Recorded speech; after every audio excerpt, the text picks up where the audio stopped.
Hello students, my name is Avinash Jadaun and welcome to my channel Tej Padhai. आज मैं लेकर आया हूं एक्सरसाइज 4.3 का क्वेश्चन नंबर 4 से लेकर सारे क्वेश्चंस। ठीक है, जिसने भी मेरी क्वेश्चन नंबर 1, 2, 3 की वीडियो नहीं देखी है तो डिस्क्रिप्शन में जाएं, वहां पर लिंक मिलेगा, उस लिंक पर क्लिक करें और वहां से क्वेश्चन नंबर 1, 2, 3 जरूर देखें।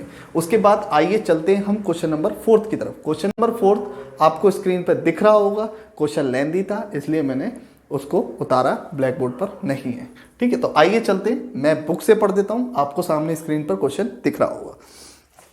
क्वेश्चन है the taxi fare in a city is as follows for the first kilometre. मतलब एक टैक्सी है जिसका किराया है, तो उसने अपनी डिमांड रखी है। क्या डिमांड रखी है कि द फर्स्ट किलोमीटर, जो पहली किलोमीटर जो चलेगा वो उसके वो 8 रुपये लेगा। फिक्स्ड है उसके चार्ज, मतलब पहले किलोमीटर में वो 8 रुपये लेगा। ठीक है, and for the subsequent distance it is ₹5 पर किलोमीटर। और बोला है कि बचे हुए जितने भी किलोमीटर होंगे, जितना भी किराया लगेगा वो ₹5 पर किलोमीटर के हिसाब से लेगा। मतलब शुरू के तो 8 रुपये ले लेगा 1 किलोमीटर के, पर बाद में जितने भी किलोमीटर बनेंगे उसके कितने रुपए लेगा? ₹5 लेगा। Taking the distance cover as x kilometre. अब उसने बोला है कि अगर हम डिस्टेंस को x लेट कर लें and the fair is y, और किराए को y लेट कर लें, तो right the linear equation for the information, draw it's graph. तो आपको ये बताना है कि लीनियर इक्वेशन इसकी क्या बनेगी और 2 वेरिएबल्स इसके क्या होंगे। तो देखिए समझिए, जैसे मैंने कर लिया लेट, उसने पहले से ही दे रखा है कि हमने जैसे सॉल्यूशन, ठीक है, सॉल्यूशन में उसने बोला है कि हमें टोटल डिस्टेंस क्या लेना है x, और टोटल फेयर क्या लेना है y। ठीक है, अब हम थोड़ा सा कॉन्सेप्ट को समझते हैं। उसने बोला a से b तक जाने के लिए उसने टोटल कितना किराया दिया? y।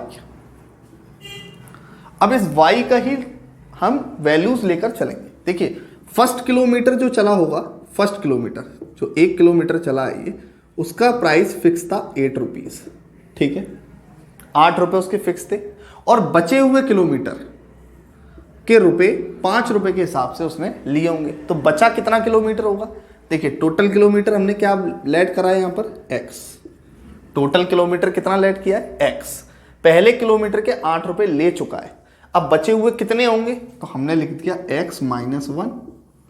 भाई जो 1 किलोमीटर है उसके तो पहले से ही पैसे दे चुका है वो 8 रुपये, तो अब बचे कितने किलोमीटर के पैसे?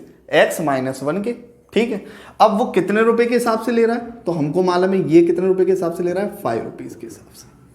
ठीक है, तो total fare is equal to total distance into per kilometre price. ठीक, यही तो बनेगा। तो टोटल डिस्टेंस हमको मालूम है, शुरू में तो 8 चल चुका था 1 किलोमीटर में।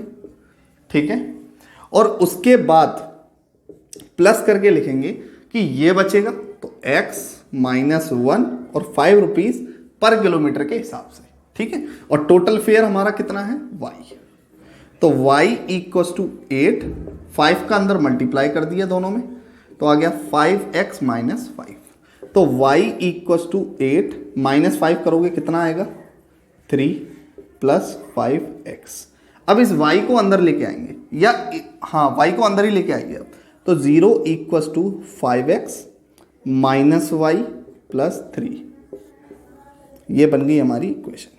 ठीक है, इक्वेशन निकल गई, पर अब क्या निकालेंगे? हम ग्राफ निकालेंगे। तो ग्राफ निकालने के लिए हम क्या करेंगे?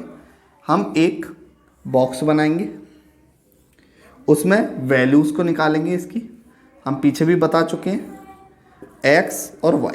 ठीक है, तो सबसे पहले हम इस इक्वेशन को देखते हैं। इस इक्वेशन को, इसमें से एक वैल्यू को निकाल लेते हैं। तो हमने पहले से ही एक इक्वेशन देख रखी है जहां पर ये वैल्यूज दे रखी हैं, y = 3 + 5x। अब हमें लेट करना है, बस यहीं से लेट करेंगे। Let x = 0। अगर मैंने x को 0 मान लिया तो y = 3 + 5 × 0 which is equal to 3, क्योंकि 5 × 0 तो 0 होना है। तो पहला आंसर आ चुका है, x 0 रखने पर y कितना है? 3 है। अब दूसरा क्वेश्चन, x की वैल्यू अगर मैं -1 रख लूँ तो मुझे मालूम है y इक्वल टू 3 + 5 इंटू -1, तो 3 माइनस प्लस -5 इक्वल टू -2, तो y इक्वल टू 2। तो अगर मैं x की वैल्यू -1 रख लूँ तो y की वैल्यू कितनी आ जाएगी? -2। करेक्ट। अब तीसरी इक्वेशन, तीसरी वैल्यू हम क्या रखेंगे? x इक्वल टू, हम रख लेते हैं x इक्वल टू 1 रख लेते हैं, ठीक है।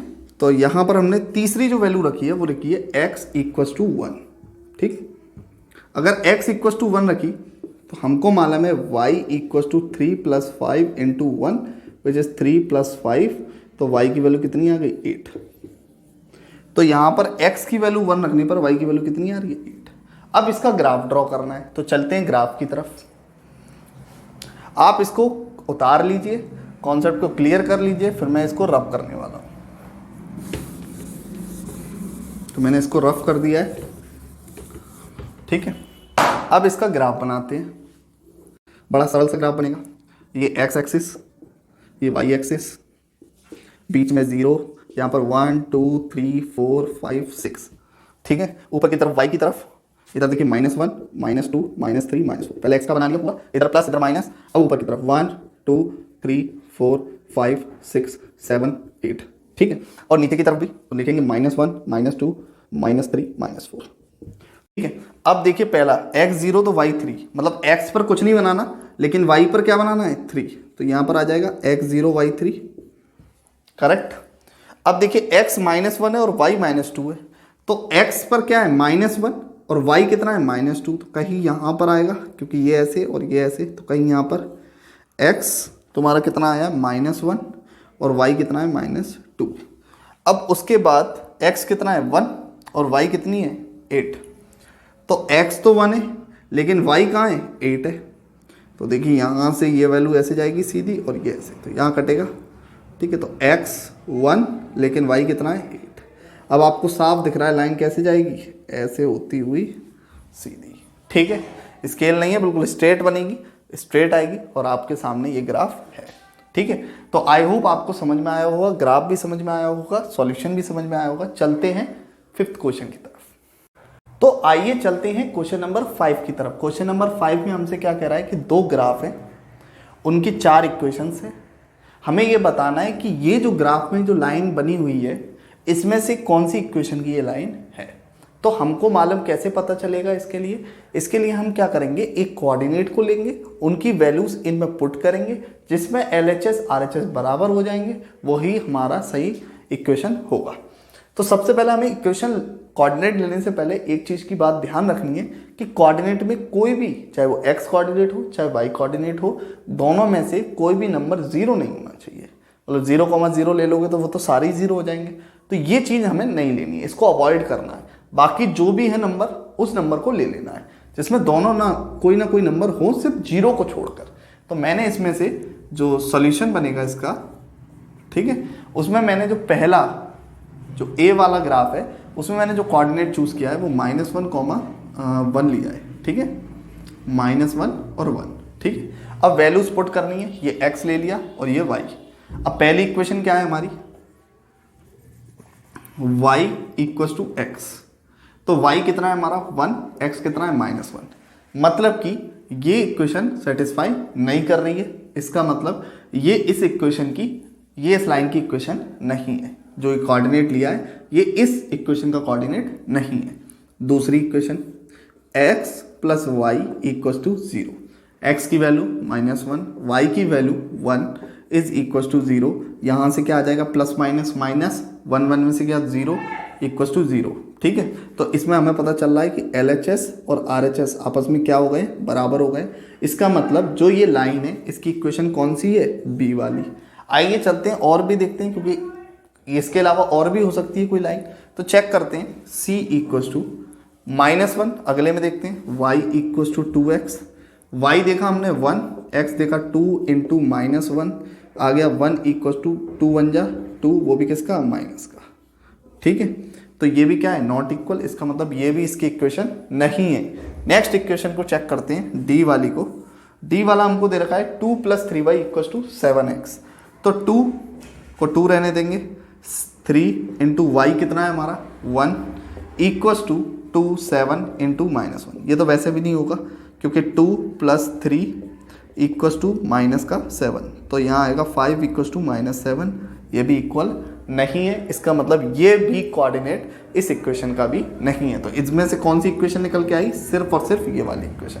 आइए चलते हैं दूसरे क्वेश्चन की तरफ। तो दूसरे क्वेश्चन में भी हम कोऑर्डिनेट को ही लेंगे। तो दूसरी इक्वेशन में जब हम कोऑर्डिनेट को लेंगे तो कोऑर्डिनेट बड़े आराम से लेंगे। इसमें से देखिए ऐसा कोऑर्डिनेट लेना है जिसमें नंबर ही हो। तो ये वाला कोऑर्डिनेट हमारा सही कोऑर्डिनेट है। तो यहाँ पर ले लिया हमने -1, 3। अब -1 हमारा कितना है? x होगा और ये कितना होगा? y। अब पहली इक्वेशन उठाते हैं, y इक्वस टू 7। पहली इक्वेशन उठा ली, y इक्वस टू 7 + 2। तो y कितना है हमारा 3, x कितना है हमारा -1 + 2। अब 3 प्लस माइनस माइनस, तो 2 में से 1 गया तो कितना बचा? 1। ये भी इक्वल नहीं है, मतलब ये इक्वेशन इसकी नहीं है। अब दूसरी इक्वेशन पे चलते हैं, b वाली पे। b वाली को चेक किया तो y इक्वस टू x - 2। अब y कितना है 3, x कितना है -1 और -2। अब देख रहे हो 3 और यहाँ से माइनस माइनस प्लस, तो 3, लेकिन 2 बड़ा है इसलिए माइनस का साइन, इसलिए ये भी इक्वल नहीं है। 3 -3 के इक्वल नहीं होता। सी पॉइंट पे चलते हैं, सी देखते हैं, y equals to -x + 2। y equals to -x + 2। तो देखिए y कितना है हमारा 3, तो 3 ले लिया, और x कितना है हमारा माइनस और माइनस का 1, ठीक है, +2। अब 3 इक्वस टू माइनस माइनस क्या होता है? +1 + 2, तो 3 इक्वस टू 3। तो हमको साफ पता चल रहा है कि LHS is equals to RHS। जब LHS RHS के बराबर है, इसका मतलब ये वाली इक्वेशन इस लाइन की इक्वेशन है, ठीक है। अब डी वाले को भी देख लेते हैं चलते चलते। तो x + 2y = 6, तो x की वैल्यू x + 2y = 6। x की वैल्यू कितनी है? -1 प्लस y की वैल्यू कितनी है? 3 = 6। यहाँ पर -+6 = 6, तो 5 = 6। ये भी इक्वल नहीं है, इसका मतलब ये भी इसकी इक्वेशन नहीं है। तो हमारी इसमें से कौन सी निकल के आई? B, और इसमें से कौन सी निकल के आई? C इक्वेशन निकल कर आई।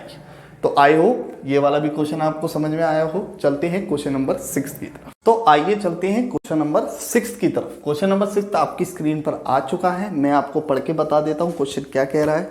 इसने कहा है, if the work done by a body, मतलब किसी भी बॉडी का work done on a application of the constant force. Constant force होता है मतलब कोई भी अगर बॉडी है उसमें वर्क डन हो रहा है तो उसमें कोई ना कोई कांस्टेंट फोर्स लग रहा होगा, और जिसकी वजह से वो एक डिस्प्लेसमेंट कर रहा होगा और वो बॉडी कहीं ना कहीं दूसरी पोजीशन पे पहुंच रही होगी। ये बताना चाह रहा है इस क्वेश्चन से, ठीक है। समझ में आती है इतनी बात। Distance travel by the body, ठीक है, express in the form of equation in 2 variables. अब हमें इसको एक्सप्रेस करना है in the form of 2 variables. देखिए आपने अभी फिजिक्स नहीं पढ़ी है क्लास 9th की, अगर पढ़ चुके हैं वर्क पावर एनर्जी का कॉन्सेप्ट, तो आपको ये चीज़ बहुत आसानी से समझ में आएगी। देखिए वर्क डन जो होता है वो होता है फोर्स इनटू डिस्प्लेसमेंट, ठीक है। अब फोर्स इसने बोल दिया है क्या है? कांस्टेंट है, तो फोर्स तो कांस्टेंट है। अब चेंज क्या होगा? सिर्फ डिस्टेंस। तो डिस्टेंस को इसने क्या लेट किया है? अच्छा, आप कुछ भी लेट कर सकते हैं, तो मैंने लेट कर लिया लेट S = x और W = y, क्योंकि इसमें कौन सी 2 चीजें चेंज हो रही हैं? एक तो W हो रहा है और दूसरा S हो रहा है, ठीक है। अब W को अगर हम चेंज करेंगे तो y, और S को चेंज करेंगे x में तो Fx, करेक्ट। अब इसने बोला है कि कांस्टेंट फोर्स को इसने क्या ले लिया है? 5 यूनिट ले लिया है। कितना ले लिया है? 5 यूनिट। तो कांस्टेंट फोर्स = 5 यूनिट। तो बड़े आराम से समझ में आ रही है। पुट, इसको इक्वेशन फर्स्ट मान लें, या हम साफ कह दें कि F जो F = 5 यूनिट है उसको पुट कर लेते हैं इक्वेशन फर्स्ट में।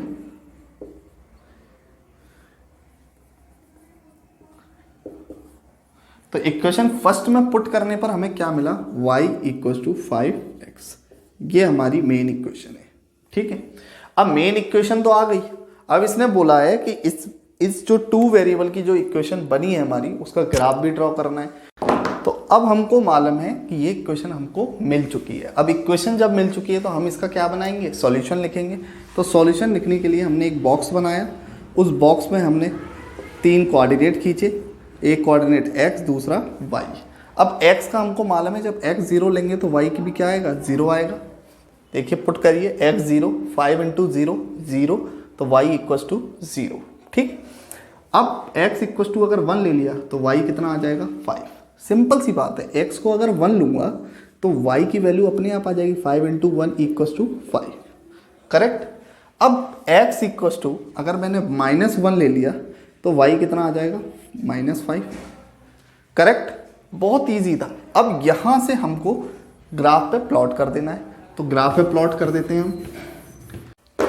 तो आइए चलते हैं, हम ग्राफ निकालते हैं इसका। तो ग्राफ देखते हैं सबसे पहले।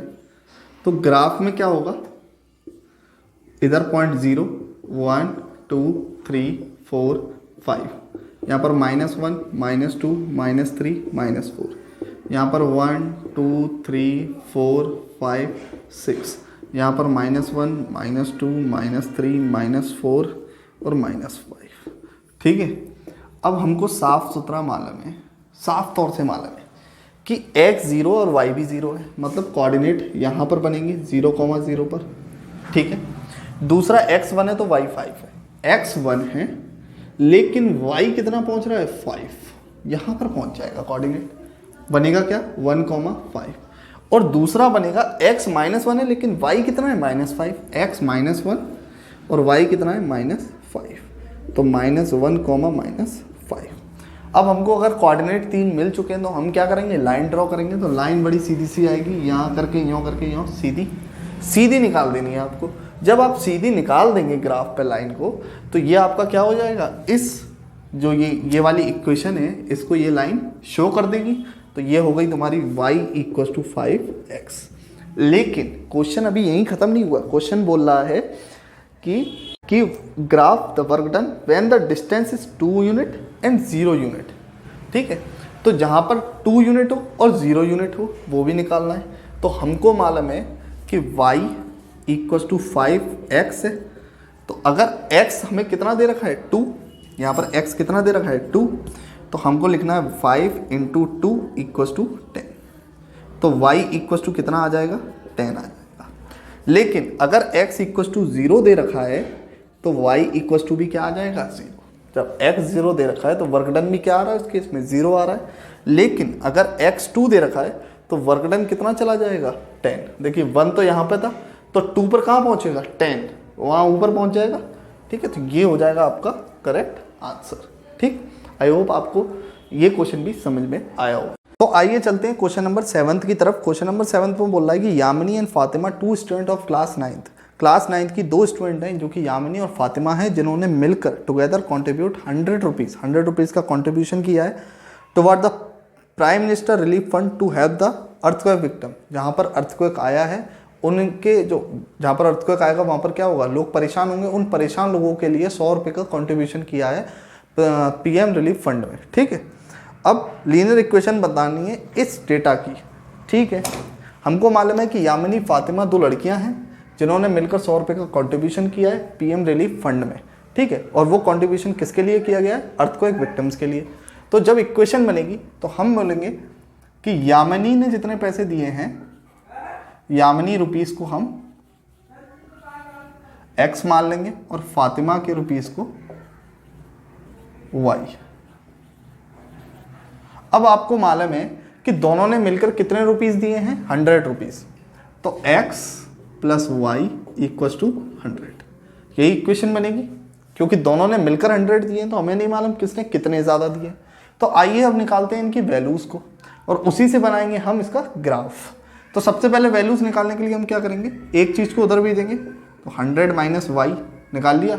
अब लेट कर लेते हैं y इक्वल टू 0। अगर y 0 है तो x हमारा कितना होगा, 100। करेक्ट। अगर हमारा x 0 है तो हमने लिखा x 0, तो y हमारा इधर आ जाएगा प्लस का। तो y कितना आएगा, y इक्वल टू 100 आ जाएगा। देखिए जब x 0 तो y 100 और y 0 तो x 100। अगर y 50 आ जाए मतलब 50 आ जाए तो x भी हमारा कितना हो जाएगा 100 माइनस 50 इक्वल्स टू 50। ठीक है, तो हमारी जो टेबल बनेगी x और y की वो कितनी बनेगी, कितने सॉल्यूशन आएंगे हमारे 3 सॉल्यूशन आए हैं x और y के। पहले में जब x 0 रखा तो y 100 और y 0 रखा तो x 100 और दोनों 50-50 भी हो चुके हैं एक बार। आइए इसको डेटा पे एनालाइज मतलब ग्राफ पे एनालाइज करते हैं। तो हमने बनाया एक ग्राफ जो कि एक y एक्सिस और एक x एक्सिस है,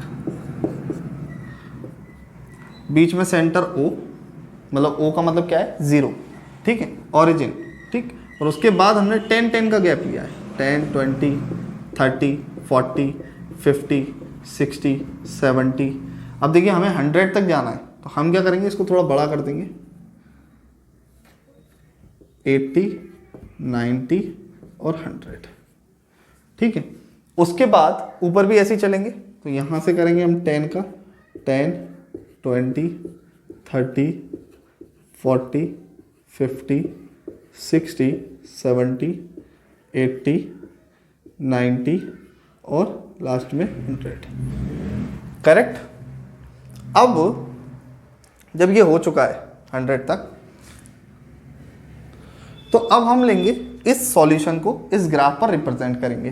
देखिए इधर की तरफ लेंगे तो आप माइनस का 10 तो आप जानते ही, इधर भी माइनस का 10, माइनस का 20, माइनस का 30 ऐसे चला दीजिएगा और ऐसे इधर भी माइनस का 10, माइनस का 20, माइनस का 30 चला देना है, ठीक है।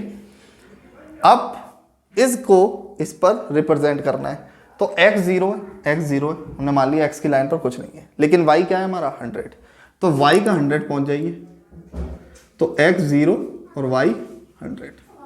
दूसरे पॉइंट पर क्या होगा कि x कितना है 100 लेकिन y कितना है 0, तो x 100 और y 0, तो x की वैल्यू 100 होगी लेकिन y की वैल्यू कितनी होगी 0, तो यहां पर आएगा 100, 0। उसके बाद जो तीसरा पॉइंट है उसमें देखिए x कितना है हमारा, x है हमारा 50, तो x 50 यहां पर और y कितना है 50, तो y 50 कहाँ है यहाँ पर, तो यहाँ से हमें एक सीधा चला जाना है और यहाँ से एक सीधा, ये आएगा आपका 50, 50, ठीक है। अब 50, 50 अब लाइन कैसे जाएगी, ऐसे जाएगी, ठीक है। तो यहाँ से ऐसे लाइन जाएगी, ठीक है, और ऐसे ही लाइन जाने के बाद ये ग्राफ क्या हो जाएगा हमारा कंप्लीट। आई होप आपको ये क्वेश्चन समझ में आया होगा। चलते हैं क्वेश्चन नंबर 8 की तरफ। तो आइए चलते हैं क्वेश्चन नंबर 8 की तरफ। क्वेश्चन नंबर 8 में आपका क्वेश्चन आपके सामने आ चुका है, थोड़ा लेंथी है, आपको दिखाई नहीं दे रहा होगा, तो अगर पिक्सल बढ़ाएंगे तो आपको बिल्कुल दिखाई देगा, अगर छोटे पिक्सल में देख रहे हैं तो आपको थोड़ा सा ब्लर दिखाई देगा, तो ब्लर की चिंता ना करें, आपकी बुक्स में ये क्वेश्चन दे रखा है, वहाँ से भी देख सकते हैं। आइए समझते हैं इसके ब्यूटीफुल कॉन्सेप्ट को। तो सबसे पहले जो क्वेश्चन दे रखा है उसको पढ़ के सुना देता हूँ। In country like USA and Canada temperature is measured in Fahrenheit. मतलब जो यूएसए और कनाडा है वहाँ पर टेम्परेचर को किस में नापा जाता है, फ़ारेनहाइट में नापा जाता है, जबकि इंडिया जैसी कंट्रीज़ में जो टेम्परेचर है उसको हम सेल्सियस में नापते हैं, ठीक है। Here is a linear equation that convert Fahrenheit to Celsius. अब एक इक्वेशन दे रखी है जो कि ऑब्वियसली बात है, इसका फॉर्मूला है कन्वर्ट करने का फ़ारेनहाइट से सेल्सियस में। वो इक्वेशन क्या है, F = 9/5 C + 32। अब इसको आपको ग्राफ पे शो करना है पहले क्वेश्चन में, और इसी टाइप से आपके 5 क्वेश्चन यहाँ पर दे रखे, ठीक है। तो अब इसको मैं रिमूव कर देता हूँ क्वेश्चन को, क्योंकि यहाँ पर हमें क्या करना है, ग्राफ को ड्रॉ करना है, ठीक। तो स्टार्ट करते हैं क्वेश्चन को। सबसे पहले हम क्या करेंगे, हम इसका सॉल्यूशन निकालेंगे, ठीक है। 3 सॉल्यूशन कम से कम निकालने हैं। तो मैंने कर लिया लेट C = 0, तो F हमारा कितना आ जाएगा, F = 9/5 × 0 + 32, तो F = 32, ठीक है। अब दूसरा देखा, अगर C हमारा 1 है, C हमारा 1 है तो यहाँ पर कुछ दिक्कत हो जाएगी, ठीक है, फ्रैक्शन में आ जाएगी वैल्यू। तो मैं क्या करूँगा, कोशिश करूँगा कि ऐसा नंबर ला लूँ जिससे आंसर ज़्यादा लंबा ना आ जाए, ठीक है। तो मैंने C = क्या ले लिया, 5, तो C = 5 लिया, तो F = मेरा कितना आ गया, 9/5 × 5 + 32, कैंसिल हो गया, 5 5, 9 + 32 = 41। अब C = मैंने कितना ले लिया, -5, अब c इक्वल टू अगर माइनस का 5 लूंगा तो माइनस का 41 चला जाएगा। तो मैं क्या करता हूँ 10 ले लेता हूँ, जिससे क्या होगा थोड़ा छोटा बन जाएगा ये ग्राफ। तो f equal to 9/5 into -10 plus 32। 5 से इसको काटूंगा -2 पर। अब 9 का 2 से मल्टीप्लाई करूंगा तो 18 और माइनस उसके साथ है 32। प्लस माइनस क्या होता है माइनस। तो 32 से जब 18 को माइनस करोगे तो कितना आएगा 14, और वो भी किसका माइनस, और माइनस नहीं प्लस का ही आएगा क्योंकि 32 ग्रेटर साइन है। ठीक है, अब इसी ग्राफ को हम क्या करेंगे उस पर शो करेंगे। तो शो करने के लिए हमने एक लाइन खींची। एक लाइन खींचने के बाद देखिए थोड़ी सी बड़ी साइड में खींचेंगे क्योंकि हमको मालूम है पॉजिटिव वाले थोड़े लंबे हैं। ठीक है, तो थोड़ा सा इस तरफ खींचेंगे। तो यहां पर हमने खींची ये लाइन, और एक लाइन हम खींचेंगे इस तरफ। अब यहां पर हमने क्या लेना है, देखिए सबसे पहले इसकी टेबल बना लेते हैं जिसमें इस वैल्यूज को रख लेते हैं। यहां पर हमने c ले लिया, यहां पर f। अब देखिए c हमारा क्या है 0 है, तो f हमारा कितना है 32। ठीक, और c हमारा कितना है 5 है, तो f हमारा कितना है 41, और c हमारा अगर -10 है तो f कितना है हमारा 40।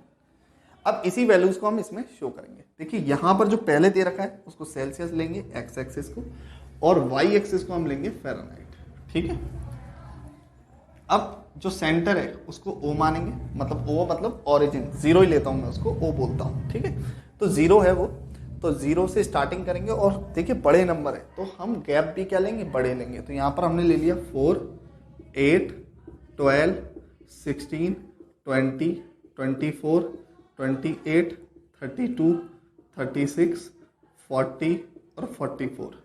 अब यहाँ पर आएगा 4, 8, 12, 16, 20, 24, 28, 32, 36, 40 और 44। यहाँ पर आई -4, -8, -12, -16। यहाँ पर -4, -8, -12, -16 और -20। ठीक, अब हमको मालूम है कि c हमारा कितना है 0 है। c 0 मतलब इस लाइन पर हमें अभी कुछ भी नहीं करना, लेकिन f कितना है 32। तो f के पास हम पहुंच गए 32। यहाँ पर हो गया हमारा, इस कोऑर्डिनेट को बोलेंगे 0,32। नेक्स्ट कोऑर्डिनेट पे चलते हैं 5 और 41। देखिए 5 कुछ यहाँ समथिंग बनेगा इस पॉइंट पर, क्योंकि 4 से जस्ट आगे है तो यहाँ पर, और 41 कहाँ बनेगा या 40 से थोड़ा सा आगे, 40 से थोड़ा सा आगे बनेगा, तो कुछ इस पॉइंट पर। अब देखिए यहाँ से लिया मैंने इसको और यहाँ से लिया इसको, तो कुछ इस पॉइंट पर ये बन जाएगा, इसको बोलेंगे हम 5,41। अब एक बनना है हमारा -10 और 40। तो -10 वो भी किस पे c पर, तो c पर देखिए 8 और 4 के बीच में आएगा -10, और 14 किसके आएगा 12 और 16 के बीच में। तो यहाँ से इसके बीच में से एक और इसके बीच में से एक, करेक्ट कि नहीं। देखिए एक -10 है तो -10 यहाँ पर ले लिया, और अच्छा 14 प्लस का है, क्योंकि 14 प्लस का है तो ऊपर की तरफ बनेगा।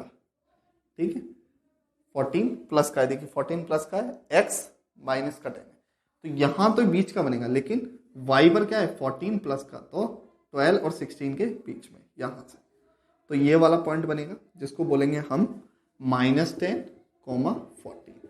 अब ये लाइन कुछ इस टाइप से आएगी। ठीक है, मतलब आगे तक जाएगी, ये तो स्लैंटेड हो गई है, थोड़ी सी सीधी जाएगी ऐसे। ठीक, ठीक है, तो इस टाइप से ग्राफ जाएगा। ठीक, अब चलते हैं हम इसके बी क्वेश्चन पर। ठीक, ये तो ग्राफ हो गया हमारा, ए क्वेश्चन कंप्लीट हो चुका है, आई होप समझ में भी आया होगा आपके अच्छे से। अब चलते हैं इसके बी क्वेश्चन पर। तो बी क्वेश्चन जो आपका है वो है, if a temperature is 30 degree Celsius, what is the temperature of Fahrenheit. बहुत ही आसान क्वेश्चन है। अगर सेल्सियस का टेम्परेचर 30 डिग्री दे रखा है, बड़े आसानी से कर देंगे हम। सॉल्यूशन पूछ रहा है सिंपल सा, इसी पर कर देंगे हम कि आपको सी दे रखा है 30 डिग्री। ठीक है, तो F equals to 9/5 into 30 plus 32। 5 से इसको काट दिया 6 टाइम, 9 6 54 प्लस 32, यहाँ से 2 और ये 6 हो जाएगा, यहाँ 8 हो जाएगा, तो F इक्वल्स टू कितना आ गया 86 डिग्री फ़ारेनहाइट। ठीक, अब चलते हैं इसके, ये तो बी क्वेश्चन हो गया हमारा, अब चलते हैं सी क्वेश्चन की तरफ। सी क्वेश्चन में दिया है कि फ़ारेनहाइट 95 डिग्री सेल्सियस है, तो फ़ारेनहाइट अब ले लेंगे हम 95 डिग्री सेल्सियस, बहुत आसानी से पुट कर देंगे इस इक्वेशन में। मेन जो फॉर्मूला है, तो हमने 95 फ़ारेनहाइट लिया, तो फ़ारेनहाइट को 95 ले लिया, 9/5 अब सी ले लिया प्लस 32, ये 32 इधर है तो इधर जाके माइनस में होगा, ये प्लस का इधर जाके माइनस में, तो 9/5 माइनस 32 इक्वल टू 9/5 सी।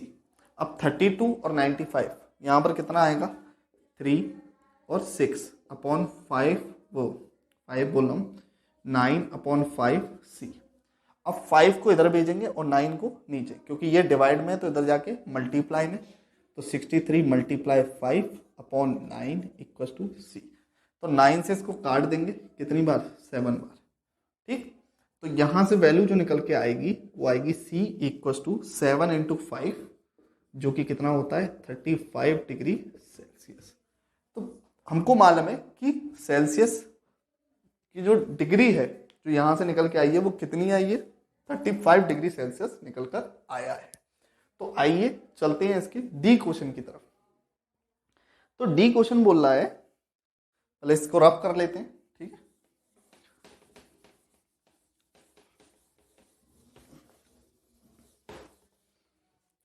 तो हमको मालूम है, डी क्वेश्चन बोल रहा है if the temperature is 0 degree Celsius, यदि टेम्परेचर 0 डिग्री सेल्सियस है तो what is the temperature of Fahrenheit, if the Fahrenheit 0 degree Celsius तो what is the temperature of Celsius. तो बहुत ही आसान क्वेश्चन है।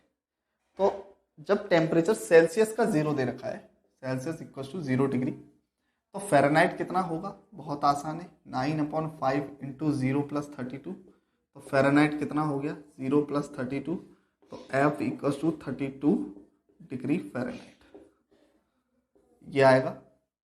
ये तो हो गया हमारा पहला, जब C 0 लिया, और जब हमने F 0 लिया, मतलब F इक्वल टू 0 डिग्री लेंगे, तो आपको मालूम है कि F 0 अपॉन 9/5 C प्लस 32।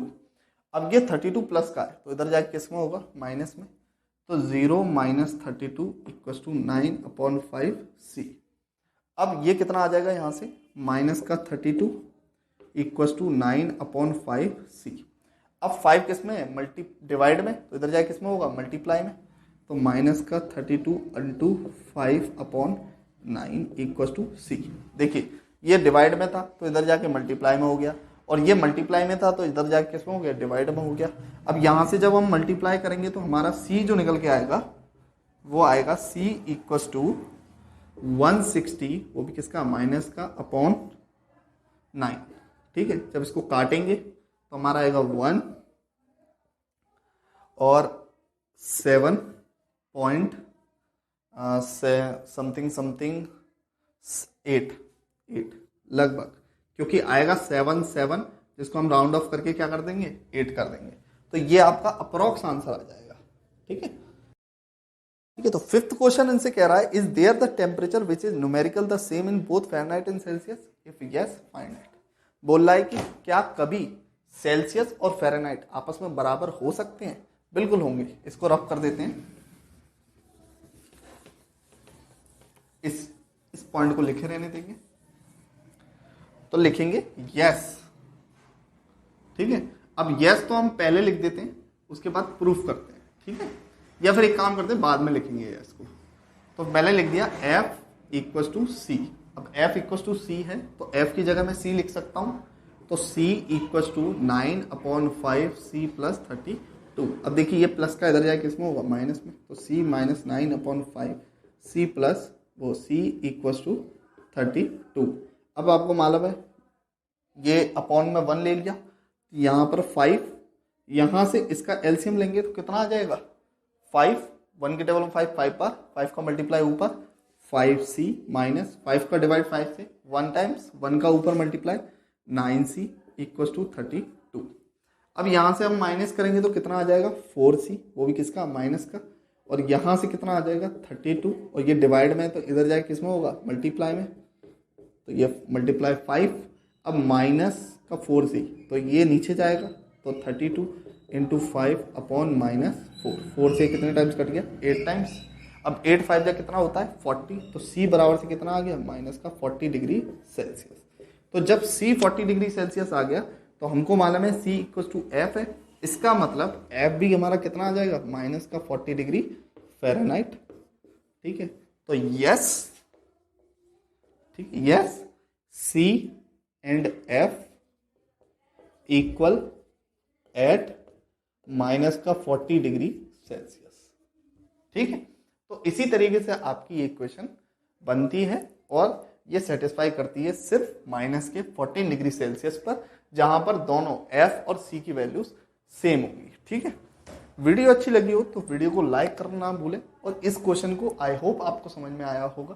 तो वीडियो अच्छी लगी तो लाइक करिए और नए हैं तो कमेंट करिए और चैनल को सब्सक्राइब करे बिना बिल्कुल भी ना जाएं। ठीक है, बाय बाय।